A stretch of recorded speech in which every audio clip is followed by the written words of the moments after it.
Благодарам, почитувам председателе. Почитувани колеги пратеници, реално имаме квалитетен амандман, добар амандман и уште еден доказ или аргумент дека е така е и молчењето на власта, која што апсолутно во недостаток на аргументи како да го оправда ова недавање на пари на 25.000 домаќинства за да стават филтер, молчи.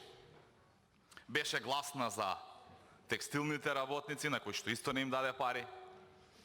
Беше гласна за естрадните уметници вчера, на кои што исто така не им даде пари. Беше гласна за земјоделците, на кои што исто така не им даде пари. Ама сега молчи. Молчи затоа што аргументите се на страна на овој амандман и тоа е вистината.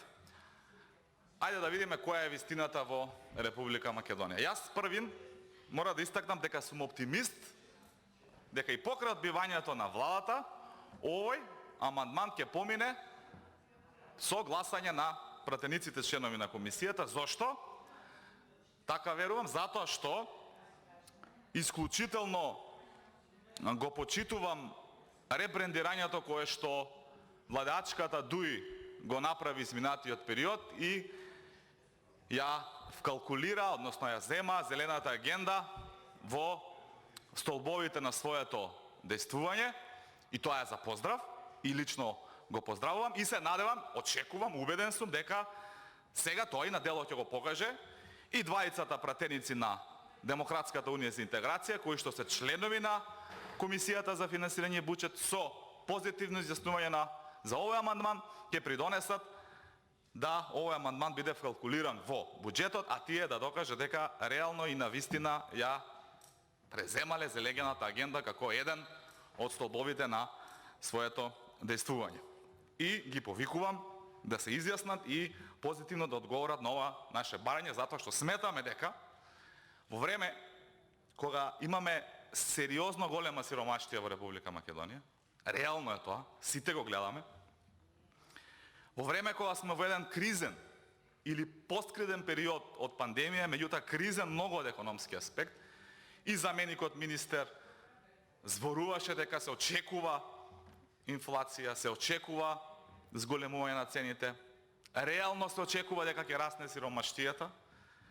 Мислам дека со овој амандман ќе се погоди токму во целта да на одредени граѓани не е голема бројката, да почнеме од некаде, да покажеме како пратеници дека можеме да размислуваме со сопствена глава и дека можеме да помогнеме на граѓани, да се обезбедат по 6.000 денари за да се вградат филтри, кои што ќе им ги филтрираат оние издувни гасови од дрва и друг загадувачки материјал и што во голема мера, онака на почеток, ќе почне да се гледа и да се има ефект заштита на амбиенталниот воздух и можеби ова како пракса да продолжи понатаму со одредени поголеми цифри во некои наредни буџети. Сепак, свесни за ситуацијата во државата, предложивме еден амандман кој што не опфаќа една голема бројка. Да не дозволиме државата за некој да биде мајка, за некој маќа, или да имаме граѓани од прв ред и граѓани од втор ред. Зошто го зборам ова? Самиот заменик министер ја кажа генералната структура на буџетот и таа е таква. Значи имаме граѓани од прв ред, тоа е администрацијата, гломазната администрација, секогаш критикуваната администрација од европските партнери, секоја година бараното реформирање на таа јавна администрација, таа е заштитена, парите се обезбедени, плати за нив ки има. Таа нема да ја чувствува сиромаштијата. Потоа имаме структура на буџетот, каде што исто така имаме од прв ред граѓани, тоа е оние трансфери кои што ќе одат до предпријатија и јавни предпријатија и приватни предпријатија, кои што за жал, вака кога ќе се слуша многу убаво, меѓутоа кога ќе се спуштиме на терен, ќе видиме дека и кога зборевме за текстилните и кожарските работници, тие пари не завршуваат кај работниците, не задржуваат кај сиромашните, тие пари завршуваат кај олигарсите, завршуваат во фирмите блиски на оваа власт, па ако сакате, завршуваат и во фирма на градоначалник на СДСМ, од Штип кој што се фали со неговата фирма, а паралелно му штрекуваат вработените затоа што не земале плата, немаат здравствено осигурување, не можат да земат основни лекови и така натаму. Значи, да не ја замајуваме јавноста дека вие како влада сте помогнале на сиромашните, не, вие сте помогнале да расне олигархијата, да се богатат богатите.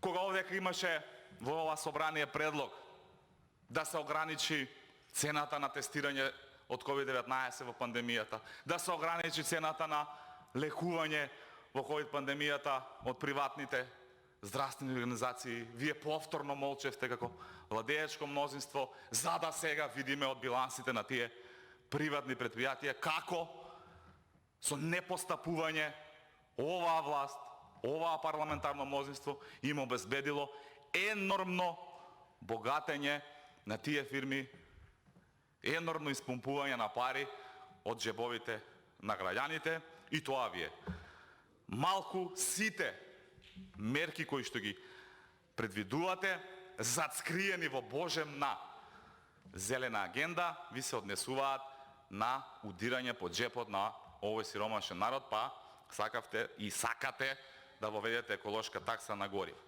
Еве ви конкретен предлог, еве ви убав предлог, како може, без воведување на еколошка такса, со реален ребаланс и реструктурирање на буџетот, да се обезбедат средства и да се направи барем еден проект. Ситуацијата со амбиенталниот воздух ја знаете сите, дебатирам, нема да ја искажувам. Жално е што молчите како владеечко мнозинство, а во секоја програма на СДСМ пред 4 години, на секој кандидат за градоначалник, во секоја парламентарна програма на СДСМ и во 2016 и во 2020, главен столб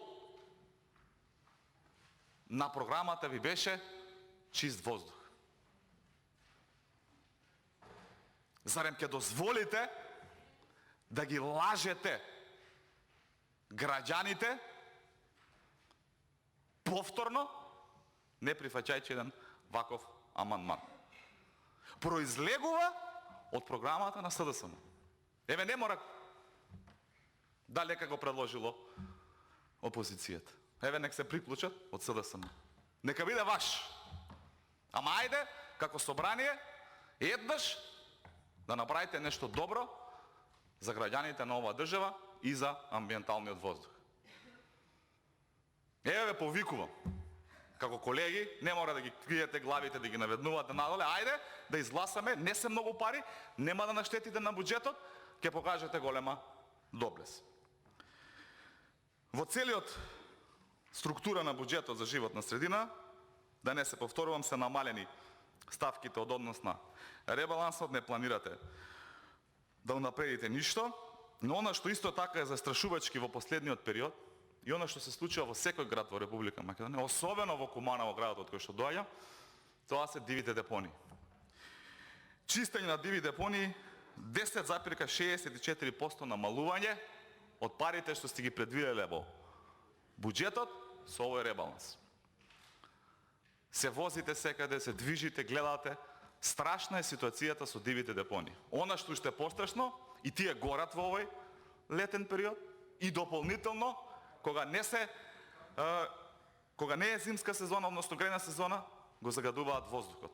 Каде колега Чорекчиев ќе ве покана после во Куманово да дојдеме во влезот на населбата Перо Чичо каде што живее вашиот министер за внатрешни работи да видите како гори депонија во центар на град. Ќе ве водам после во Кејот, се е сликано за жал Куманово на сите насловни страни за ова што го зборувам и е ругло на градот ова што се случува со вашиот градоначалник и Кејот на Куманово кој што е исто така препун со ѓубре, моментално сега во овој момент гори има видеа кои што можам да ги покажам.